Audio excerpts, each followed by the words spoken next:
मेरे भाई ने परसों मुझे मैसेज किया और उसने बोला कि दुआ करो कि मैं मर जाऊं। और वो सिर्फ एक मेरा भाई नहीं है, मैं पूरे अपने जो भाई जिनका राब्ता मुझसे नहीं है, मैं उनकी मैं बात कर रही हूँ। कल तो आए इसाक साहब और एक बम गिराकर चले गए, तो उनको वो रुके भी नहीं, आपने मुझे वक्त भी नहीं दिया।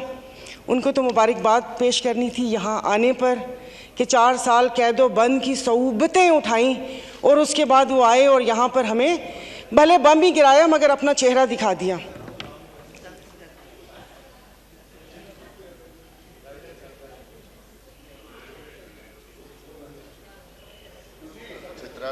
जी मोहतरमा सायरा बानो साहब। नहीं, वो मैंने कहा शायद ज़रूरी बात है मैं भी सुनूं कि कौन सा वो।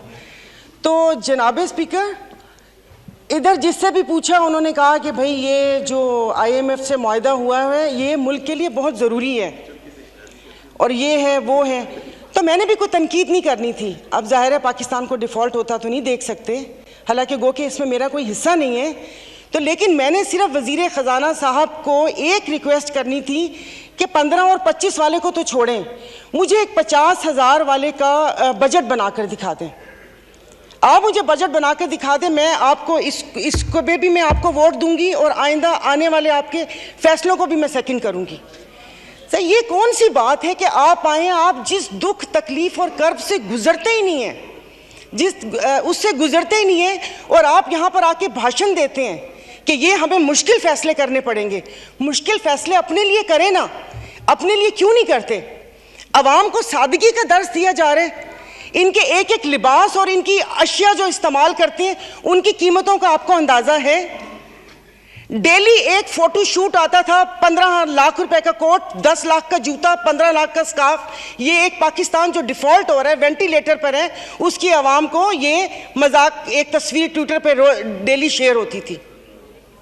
मुझे सिर्फ एक 50,000 वाले के जीने का हक छीन लिए हैं उन लोगों से। आप मुझे बताएं कि ये पेट्रोल के लिए यहीं पर ही थे। मेरी एक और आपसे रिक्वेस्ट है कि कोई ऐसा रूल है कि जो हुकूमत है वो यहीं बैठी रहे और अपोजिशन के वो बेंच हो जाए, क्योंकि मेरे ख्याल में इन बेंचेस में, इन चेयर्स में कोई प्रॉब्लम है कि यहाँ पर बैठने वाला बोलता है और वहाँ पर जाकर सुम्मुन बुकमुन उम्यून बन जाते हैं ये लोग, इनकी ज़ुबान नहीं चलती। और यही जब मैं वहाँ पर बैठ के हुकूमत पर तनकीद करती थी तो यहाँ पर सब बैठे डेस्क बजाते थे। आज जब मैं यहाँ पर खड़ी होकर हुकूमत पर तनकीद करती हूँ तो उन सबको प्रॉब्लम होता है। तो जनाबे स्पीकर, इन्होंने तो यहाँ तकरीर कर दी। इस तकरीर के बाद अगर इतनी हिम्मत है, कल मैं एक ग्रोसरी शॉप तक गई थी, वो भी कोई F6 नहीं गई थी, यहाँ कोई चाइना मार्केट के पीछे कोई दुकान है, वहाँ पर जाकर आप लोगों की तकलीफ, उनकी आंखों से उनका अंदाज़ा लगा लें। मुझे यहाँ पर कल ये करंट डेफिसिट और खुदा जाने क्या क्या बता रहे थे। मैं या आप अपने हलके में जाकर किसी गरीब आवाम को क्या इनको करंट डेफिसिट बताएंगे कि हमारी अयाशियों से तुम लोग इस साल तक पहुंचे हो, अब तुम ही लोगों को बर्दाश्त करना पड़ेगा, ये कुर्बानी तुम लोगों को देनी पड़ेगी। लेकिन फिर मैंने सोचा कि कुर्बानी तो हलाल जानवर की जायज़ है, तो इसका मीन हम हलाल हैं, जिनकी कुर्बानी नहीं है उनकी कुर्बानी जायज़ नहीं है। अब आप देख लेंगे कि यहाँ पर उठते ही जो बोला था, मैं आज इस फोरम पे अपनी पार्टी की तरफ से, मुस्लिम लीग फंक्शनल और सदर पीर पगारा और सदरुद्दीन शाह की तरफ से मैं आप बिलावल साहब को मैं दावत देती हूँ कि आप सिंध से महंगाई मार्च शुरू करें, हम आपके साथ हैं। और मैं अपने MQM के भाइयों को भी कहती हूँ कि वो वहाँ से यहाँ आए थे ना कि महंगाई है, तो ये वक्त है अपनी महाजर कौम के सारी गिले दूर करने का कि तब भी आप लोगों के साथ थे महंगाई के लिए और आज भी इस हुकूमत को लात मारी है इस महंगाई की वजह से। लेकिन हम यहाँ पर बैठ के सिर्फ बातें करेंगे। यहाँ पर मेरी कुछ मेंबरान से बात हुई है, नाम नहीं लूँगी मैं। एक से मैंने कहा कि कल तुम डेस्क तो ना बजाते, सुन ली थी तकरीर, कहता गरीब पैदा क्यों होता है, गरीब का कसूर है। इधर किसी ने मुझे बोला कि मुसलमान को सब्र और शुक्र का दर्स दिया गया है, सब्र शुक्र करें, पूरी दुनिया में महंगाई है। मैं टिम हॉर्टन्स और क्या कहते हैं PSL का मैच देखने वाले और कराची 2 दरिया में खाने वालों की बात नहीं कर रही, मैं उसकी बात कर रही हूँ जिसके 5-5 बच्चे और एक बाइक है, वो पेट्रोल भरवाएगा, दवाई लेगा या क्या करेगा। इन्होंने यहाँ पर वो कहते हैं कि शहद में घोल घोल के यहाँ पर सारा ये बजट बता दिया।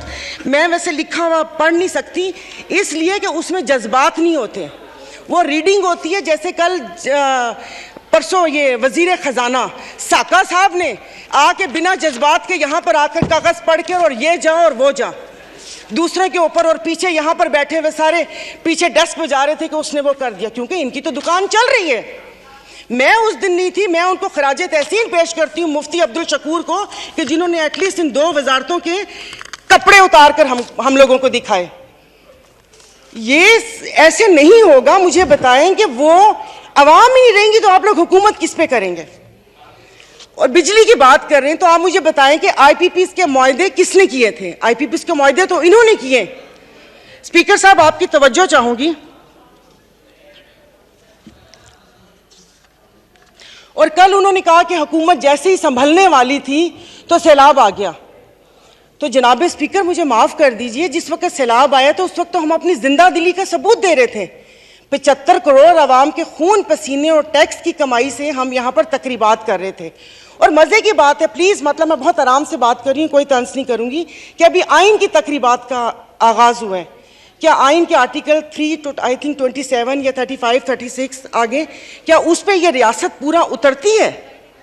क्या हमारी जानो माल की हिफाजत है? यहाँ पर हमें बुनियादी सहूलतें मुयस्सर हैं यहाँ पर?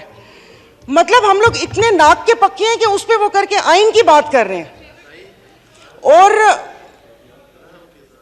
ये हालात इस नहद तक ना पहुंचाएं कि हम अपनी बड़ों की कुर्बानियों को बेफजूल समझें, क्योंकि गोरे से तो लेके रहेंगे पाकिस्तान, ये नारे लगाकर हमने आज़ादी तो ले ली, अब मैं किससे आज़ादी मांगूं? क्या गोश्त खाने के लिए हमने आज़ादी मांगी थी कि खुला गोश्त यहाँ पर खाने को मिल जाए? उसके अलावा तो कुछ भी नहीं है।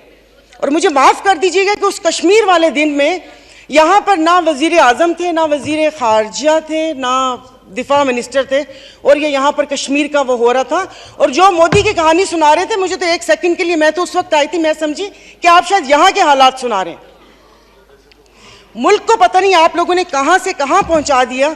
टैक्सीज की बात करें, जैसे अभी मेरे भाई ने बोला कि रमज़ान आने वाला है, मशरूबात पर, अरे मीठे मशरूबात पर क्यों टैक्स लगा रहे हैं? कड़वे मशरूब को लीगल करके उसके ऊपर टैक्स लगाएं ताकि रेवेन्यू भी मिले पाकिस्तान को।